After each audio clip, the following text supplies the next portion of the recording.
दैनिक Chhattisgarh channel देखना शुरू कर चुके हैं आप और छत्तीसगढ़ प्रदेश की आज की तमाम सभी महत्वपूर्ण बड़ी खबरों की शुरुआत जय जोहार और नमस्कार के साथ। छत्तीसगढ़ में बीते दिन नौतपा का आखिरी दिन रहा, जहां बदला हुआ मौसम छत्तीसगढ़ वासियों को दिखाई दिया, जिसके अंतर्गत बस्तर, सरगुजा, दुर्ग, बिलासपुर में जोरदार बारिश हुई।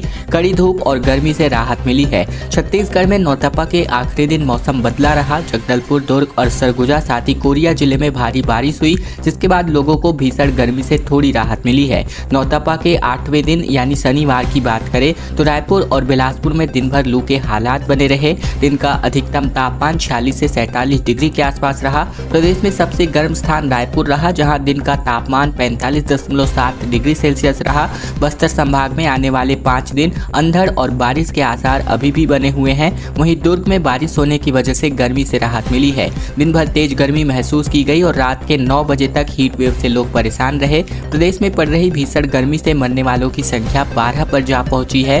दुर्ग के अमलेश्वर में चल रही कथा सुनने मां के साथ आई एक 8 साल की बच्ची की लू लगने से मौत की खबर है और इसके पहले एक बुजुर्ग की भी जान चली गई है। वहीं रायपुर संभाग समेत 3 संभागों में लू के हालात अभी भी बने रहने की संभावना है। कुछ सिस्टम जरूर बने हैं, जिसकी वजह से प्रदेश में नमी आ रही है और जिसकी वजह से बारिश रिकॉर्ड की जा रही है। छत्तीसगढ़ में मानसून की तारीख अब तय हो चुकी है, जहां 13 जून को छत्तीसगढ़ मानसून पहुंचेगा। रायपुर में 16 और सरगुजा में 17 जून को मानसून की एंट्री होगी और इस साल औसत से ज़्यादा बारिश होने का अनुमान जताया जा रहा है। मानसून ने केरल में दस्तक दे दी है। मौसम विज्ञान विभाग ने 31 मई का अनुमान लगाया था, लेकिन ये एक दिन पहले ही पहुँच गया और अब मानसूनी हवाएं तेजी से पूर्वोत्तर की ओर आगे बढ़ रही हैं। मौसम विज्ञान विभाग के मुताबिक छत्तीसगढ़ में मानसून 13 जून को पहुँचेगा। प्रदेश में मानसून बस्तर से 13 जून को प्रवेश करते हुए रायपुर में 16 जून और सरगुजा संभाग में 17 जून को पहुंचने की संभावना है। मौसम विज्ञान विभाग के मुताबिक इस साल पिछले साल के मुकाबले अच्छी बारिश होने के आसार हैं। साल 2023 में प्रदेश में मानसून देरी से पहुंचा था। 21 जून को मानसून पहुंचने के कारण प्रदेश में सूख की स्थिति बन गई थी, लेकिन मानसून की विदाई होने तक बारिश का कोटा लगभग पूरा हो गया था। राज्य में मानसून के दौरान औसतन 1142 मिलीमीटर बारिश होती है और पिछले साल 30 सितंबर 2023 तक 1061 मिलीमीटर बारिश रिकॉर्ड की गई थी, जो कि औसत से 7% कम थी, लेकिन पानी की स्थिति अच्छी नजर आई थी। मौसम वैज्ञानिक संजय बैरागी ने बताया कि समय पर मानसून के आने की वजह से छत्तीसगढ़ में इस साल सामान्य से ज़्यादा बारिश होने की संभावना है। मुख्यमंत्री शाह ने बालोद जिले के दौरे पर रहने की घोषणा कर दी है। साथ ही बात करें तो इसके अलावा गृह मंत्री विजय शर्मा नक्सल मोर्चे पर चर्चा करने जाएंगे, लेकिन पीएटी, पीपीटी और pre BEd, pre BSc, BEd के प्रवेश पत्र छत्तीसगढ़ व्यापम ने जारी कर दिए हैं। इस बीच दरअसल मुख्यमंत्री विष्णुदेव साय बालोद जिले के दौरे पर रहेंगे और इस दौरान सीएम साय छत्तीसगढ़ निषाद समाज के कार्यक्रमों में शामिल होंगे। ये एक क्विक अपडेट मुख्यमंत्री के दौरे के बारे में को लेकर के। इसके अलावा छत्तीसगढ़ व्यावसायिक परीक्षा मंडल ने पीएटी, पीपीटी साथ ही प्री बीएड और बीएससी, बीएड के प्रवेश पत्र जारी कर दिए हैं। उक्त प्रवेश परीक्षाएं 9 जून को आयोजित होने वाली है। सुबह की पाली में पीएटी और पीवीपीटी, दूसरी पाली में प्री बीए, बीएड और बीएससी, बीएड का आयोजन किया जाएगा। अभ्यर्थी प्रवेश पत्र व्यापमं की वेबसाइट से डायरेक्ट डाउनलोड कर सकते हैं। अभ्यर्थियों को उनके पंजीकृत मोबाइल नंबर पर एसएमएस के माध्यम से एक संक्षिप्त यूआरएल भी भेजा जाएगा और इस यूआरएल को क्लिक करके अपने मोबाइल पर सीधे प्रवेश पत्र डाउनलोड कर उसका प्रिंट आउट भी कर सकते हैं। परीक्षार्थियों को परीक्षा केंद्र में फोटो युक्त आईडी प्रूफ जैसे मतदाता पहचान पत्र, ड्राइविंग लाइसेंस, पैन कार्ड या फिर आधार कार्ड में से कोई भी एक, विद्यालय का फोटो युक्त परिचय पत्र ले जाना अनिवार्य है। फोटो कॉपी हालांकि मान्य नहीं रहेगा। छत्तीसगढ़ के 4 लाख सरकारी कर्मचारियों को अब मुश्किलें बढ़ती नजर आ रही हैं। 4% महंगाई भत्ते को लेकर अब सियासत तेज हो चुकी है। छत्तीसगढ़ में सरकारी अधिकारियों और कर्मचारियों की परेशानी खत्म होने का नाम नहीं ले रही है। छत्तीसगढ़ अधिकारी कर्मचारी संघ ने विधानसभा अध्यक्ष के नाम पर एक लेटर जारी किया है। संघ ने डॉक्टर रमन सिंह को ज्ञापन सौंप करके लंबित महंगाई भत्ते की एरियर की राशि की भुगतान की मांग की है।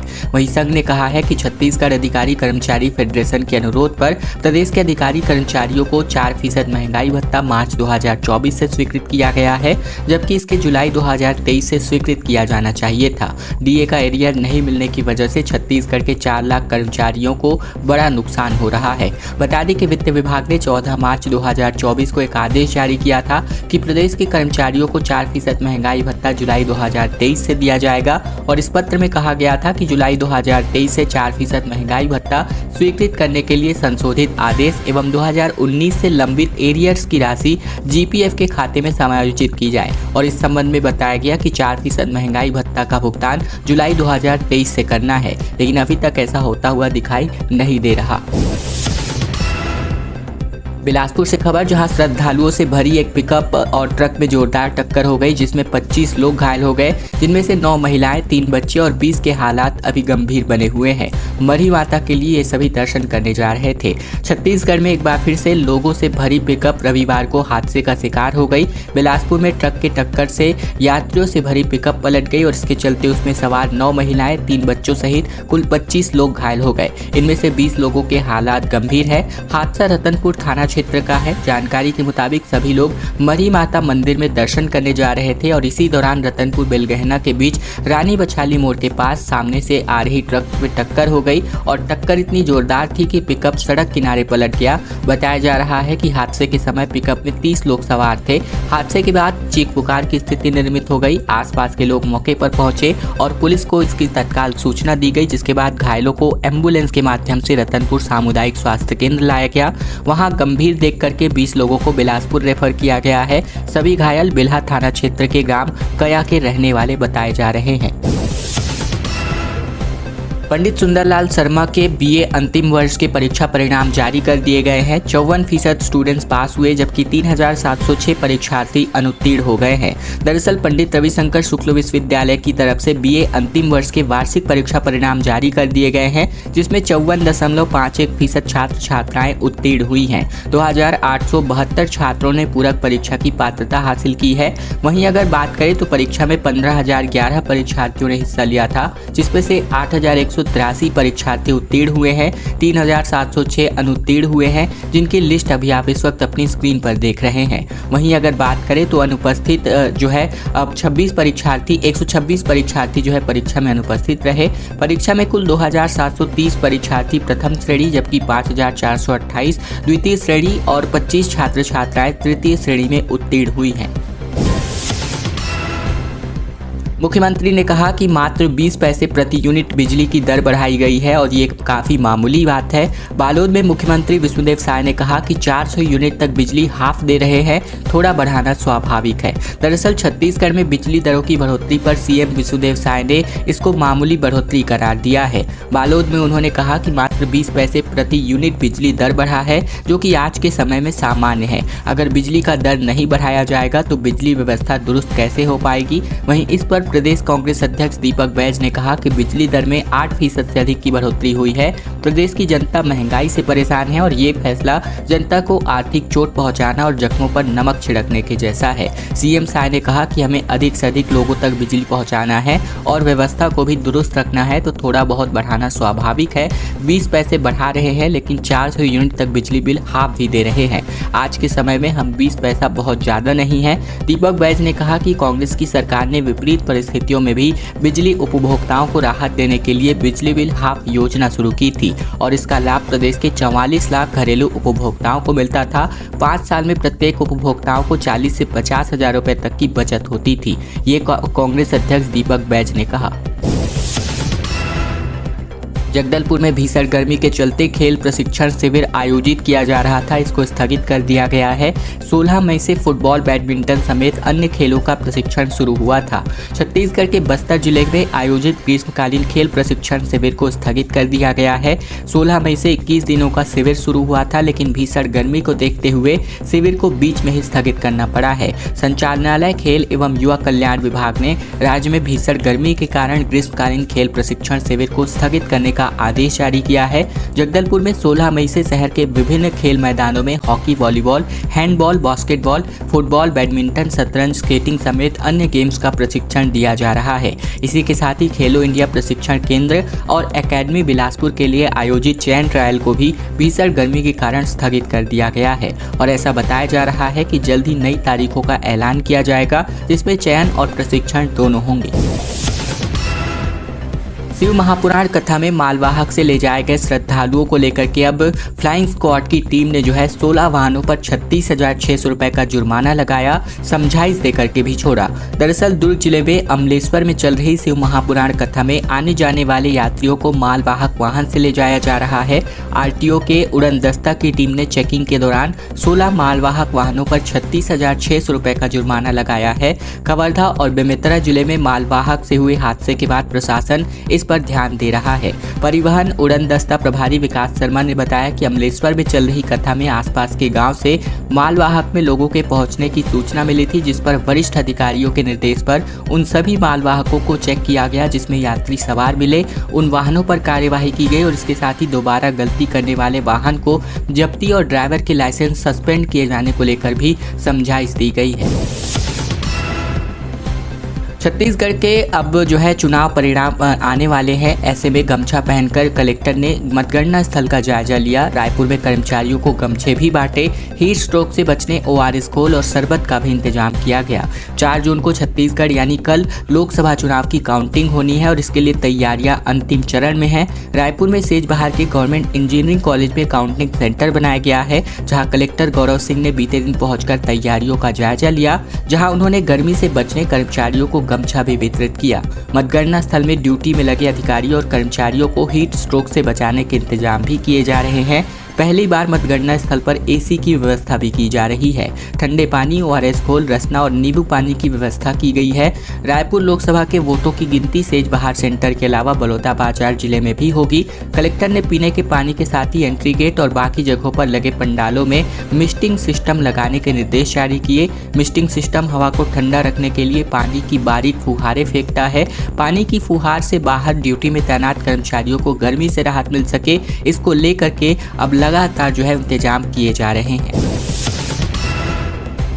RSS ने कहा कि कम्युनिस्ट विचारों से बचे, घरों के बाहर हिंदी में अपना नाम लिखे। परिवार को एक साथ भोजन करने की सलाह दी गई, जहां 578 लोगों ने अपनी ट्रेनिंग पूरी की है। रायपुर में बीते दिन दीक्षांत कार्यक्रम का आयोजन किया गया, जिसमें RSS ने 578 स्वयंसेवकों की ट्रेनिंग दी। ये कार्यक्रम छत्रपति शिवाजी आउटडोर स्टेडियम बूढ़ापारा में आयोजित हुआ, जहाँ संघ शिक्षा वर्ग नाम के इस ट्रेनिंग प्रोग्राम में छत्तीसगढ़ के सभी 33 जिलों से आए युवा भी सम्मिलित हुए थे। इन सभी ने 15 दिन अपने घर से दूर रहकर संगठन और समाज के कामों को समझा। समापन समारोह में मुख्य अतिथि पद्मश्री जागेश्वर यादव भी सम्मिलित हुए, जहां रायपुर में आयोजित समापन कार्यक्रम में भीषण गर्मी के बीच संघ के स्वयंसेवकों ने 45 मिनट बिना रुके गढ़ समता, वही पद विन्यास, नियुद्ध और साथ ही दंड संचालन, दंड युद्ध, खेल, योगासन, सामूहिक समता की शारीरिक प्रत्यक्षिक प्रस्तुत किया। राजधानी के कृष्णा पब्लिक स्कूल डूंडा में संघ शिक्षा वर्ग सामान्य 18 मई से 2 जून तक चला। वहीं राष्ट्रीय स्वयंसेवक संघ ने इसी सत्र से संघ शिक्षा वर्ग के नाम में बदलाव के अलावा पाठ्यक्रमों में भी बदलाव किया है।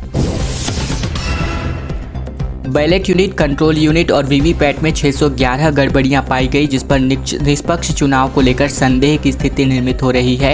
ये कहना है कांग्रेस प्रत्याशी देवेंद्र यादव का, जिन्होंने चुनाव में गड़बड़ी करने का आरोप लगाया। दस्तावेज पेश करते हुए बताया गया कि जिला निर्वाचन द्वारा प्रदाय की गई second randomisation report, commissioning, mock poll, actual poll दस्तावेज व मतदान दलों द्वारा ली गई प्रारूप 1780 यानी बैलेट यूनिट, कंट्रोल यूनिट और वीवीपैट में भारी असमानता पाई गई है।